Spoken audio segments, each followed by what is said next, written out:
À propos de... Ça range un peu les pneus. Attendez, pour rester dans la tradition, il y aura des expériences torrides. Je vais prendre un petit verre.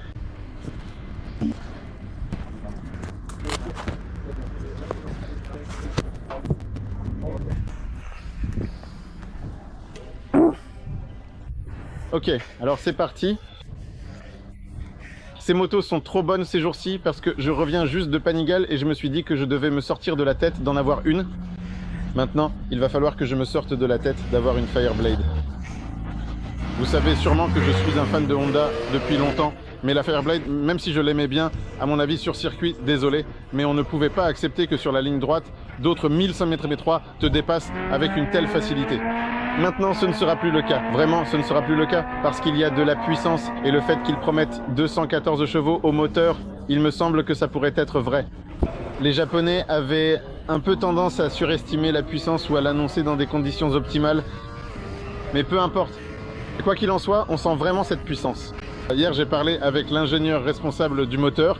Je l'ai un peu poussé à me dire combien il sortait à la roue. Et sur le banc, il affirme que c'est 199 chevaux, autour de 200. Et puis, est-ce que c'est vraiment important? Ce qui compte, c'est que le moteur marche. Il marche tout simplement. Et il a une caractéristique vraiment typique d'une moto de course. Ici, il n'y a pas de concentration sur les bas régimes. Les moyens régimes sont... Attendez, je vais faire... Mais le haut est exactement comme il faut. Très linéaire. Enfin, ça casse un peu.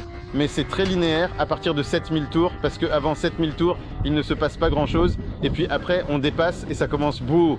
La moto commence à hurler et à accélérer comme une folle. Comme un vrai, vous savez, un litre japonais à la japonaise, sauf qu'il est plus puissant. Comment ont-ils réussi cela? Il y a beaucoup de technologies intelligentes dans ce moteur. Avant tout, il s'agit d'alléger les composants à l'intérieur, ce qui a aussi permis d'augmenter le régime maximal. Donc ici, on monte jusqu'à 14 500 tours par minute. Vous pourrez lire tous ces détails techniques dans le magazine, ou bien une partie est déjà disponible sur le site en ce moment. Mais ce qui est plus important, approchez-vous de la moto. Laquelle est ma moto? Il y a une moto gratuite là-bas. C'est que les Japonais ne se sont pas concentrés sur les nouvelles technologies, mais sur l'exploitation optimale de leur domaine de compétences. Il s'agit donc essentiellement d'un moteur conventionnel, simplement amélioré à la limite. Et ça me va très bien. Le cadre aussi. Sentir... On peut l'entendre un peu. Le cadre semble plus flexible, mais pas au même niveau que par exemple celui d'une Ducati.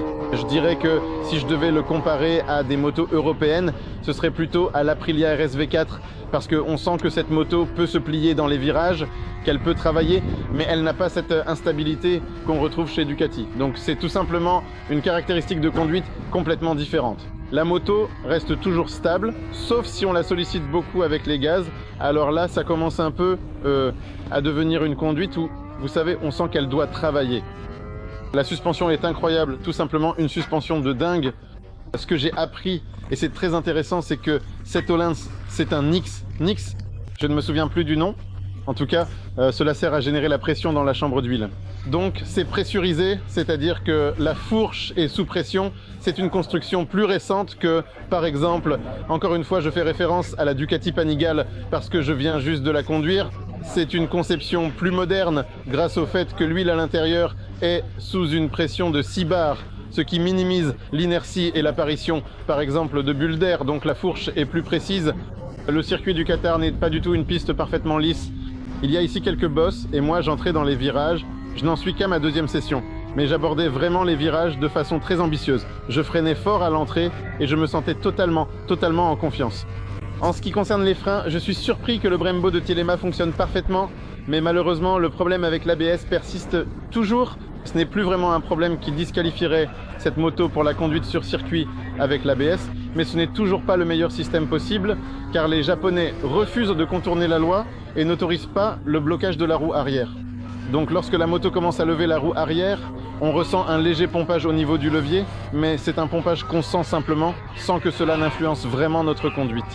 Quand j'ai raté le virage, il a vraiment fallu que je tente quelque chose de très audacieux, et là c'est vrai que je l'ai raté, mais il me semble que, je ne sais pas, peut-être que sans l'ABS je ne l'aurais pas raté, difficile à dire. Quoi qu'il en soit, pour une conduite vraiment très sportive, de type course, il suffit de retirer le fusible de l'ABS. Et maintenant, enfin, retirer le fusible ne fait plus que, par exemple, le contrôle de traction ou le contrôle de wheeling cesse de fonctionner. Et le contrôle de traction ainsi que le contrôle de wheeling sont enfin comme il faut. On roule avec cette moto et il n'y a plus, comme avant sur les Honda, ce moment où tu accélères et elle part, boum, boum, elle te coupe la puissance et c'est nul, non? Tu roules avec cette moto, tu accélères, clac, clac. Elle part un peu et c'est là que le contrôle de traction la rattrape. Il se passe que le contrôle de wheeling fait en sorte que la moto lève l'avant, le rabaisse et fonce vers l'avant. L'accélération vers l'avant serait encore plus forte s'il n'y avait pas des rapports de transmission un peu étranges, parce qu'ici on a des rapports routiers. Et imaginez-vous que sur la ligne droite de départ, il n'est même pas nécessaire de passer la 5e, il suffit de tourner la poignée et on voit s'afficher 299 km à l'heure au compteur. Ce qui est intéressant, et je ne sais pas si c'est vrai, mais il me semble que oui, c'est que cette moto est limitée électroniquement à 299 km à l'heure, et au moment où l'on dépasse cette vitesse, les papillons des gaz se referment. C'est presque incroyable pour moi, mais apparemment c'est ce que la loi exige et la Blade a été conçue ainsi. Mon Dieu, je suis surexcité. Ce sont les toutes premières impressions. Il nous reste encore 2 sessions d'environ 30 minutes chacune, 30 minutes pendant lesquelles nous pourrons descendre, remonter et travailler un peu sur les réglages de cette moto, car les réglages de la suspension semi-active changent vraiment le caractère de cette machine. Au début, nous avons roulé en mode sport lors de la première session et il était effectivement un peu paresseux en ce qui concerne les changements de direction. Nous sommes passés en mode track et tout de suite la moto réagit de manière beaucoup plus vive. Elle est un peu moins stable, mais ce sont de micro-instabilités, surtout en comparaison, encore une fois je fais référence à la Panigale. Mais ce sera un beau duel équilibré, mais avec une approche complètement différente, par exemple en ce qui concerne Honda, Ducati et BMW. Car chacun d'eux a une conception totalement différente de la construction d'une moto sportive.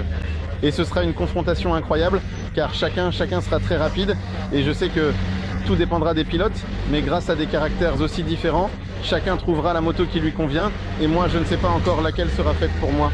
Je ne sais pas encore, il me faut 2 sessions de plus. Ah, ce qui est important, regardez l'ACRA d'origine. Trier correctement sur le gars. La première impression que j'ai eue lors de la première séance, c'est que ça fait vraiment le bruit d'une moto de course, surtout quand on ferme les gaz. Waouh, boum boum boum. Des sons tellement maudits, si bruts, méga fantastiques. Bon, je vais mettre tout ça en ligne maintenant avec le longboard et je raconterai tout dans une vidéo supplémentaire que je préparerai après toute la journée. Je vais continuer à m'amuser, travailler,